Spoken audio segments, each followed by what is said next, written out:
সুপ্রিয় দর্শক, আসসালামু আলাইকুম। মেডিসিন কর্নার থেকে আপনাদেরকে স্বাগত জানাচ্ছি।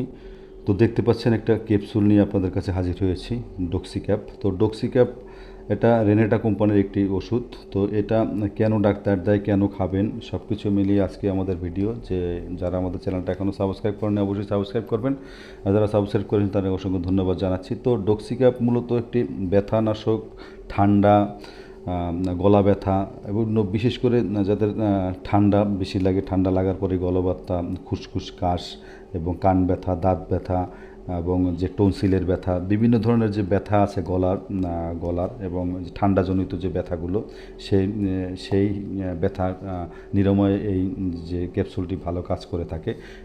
দামও খুব কম এই ক্যাপসুলটি। তো ডক্সিক্যাপ এই ক্যাপসুলটি মূলত যারা প্রাপ্তবয়স্ক তাদেরকেই কিন্তু এটা দিয়ে থাকে ডাক্তার।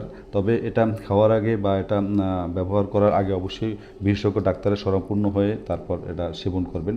তো যারা ঠান্ডাজনিত কারণে গলা ব্যথা করে, টনসিল লেগেই থাকে, বা আপনার কান ব্যথা, দাঁত ব্যথা, যেবার আপনার মুখমণ্ডলের সাইটে বিশেষ করে বলবো, যেটা নাক, কান, গলা, টনসিল, এইসব জাতীয় ব্যথা নিরাময়ে খুব ভালো কাজ করে এই ডক্সিক্যাপ এই ক্যাপসুলটি।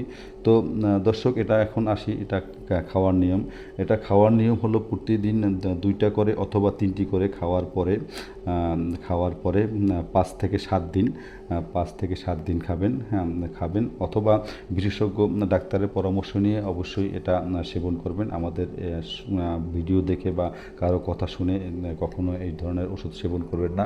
বিশেষজ্ঞ ডাক্তারের পরামর্শ নিয়ে অবশ্যই সেবন করবেন। তবে আমরা শুধু ধারণা দিয়ে থাকি কোন ওষুধটা কী কাজে ডাক্তার দিয়ে থাকে। তবে ডোজ এবং সব কিছু পরিমাণ খাওয়ার, এটা অবশ্যই ডাক্তার রোগীর কন্ডিশন এবং রোগীর বয়স সব কিছু সিমটম দেখে তারা ডোজ নির্ধারণ করবে। সেটা হতে পারে বেশি বা কম।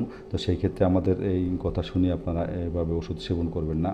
তো আশা করি বুঝতে পেরেছেন এই ডক্সিক্যাপ ক্যাপসুলটির কাজ। তো এটা পার পাতায় থাকে 10টি করে, দাম নেবে পার পাতা আপনার 30 টাকা থেকে 35 টাকা। আপনার নিকটবর্তী পার্শ্ববর্তী যে ফার্মেসিগুলো আছে সেখানে গেলে অবশ্যই পাবেন। এটা একটা খুব হাতের নাগারে এবং কম দামি একটি ওষুধ। তো এটা খেলে মূলত ঘুম ঘুম ভাব এবং আপনার গলা শুকানো এবং শরীর দুর্বল লাগতে পারে। তো সেই ক্ষেত্রে অবশ্যই সাবধানতা অবলম্বন করেন, প্রচুর পরিমাণে পানি খাবেন এবং গরম পানি দিয়ে খাওয়ার চেষ্টা করবেন। আশা করি আপনার ভিডিওটা ভালো লেগেছে। যদি ভিডিও ভালো লাগে অবশ্যই লাইক, শেয়ার, কমেন্ট করবেন, এবং আরও কোনো কিছুর জন্য যদি জানার ইচ্ছা থাকে অবশ্যই আমার কমেন্ট বক্সে কমেন্ট করবেন।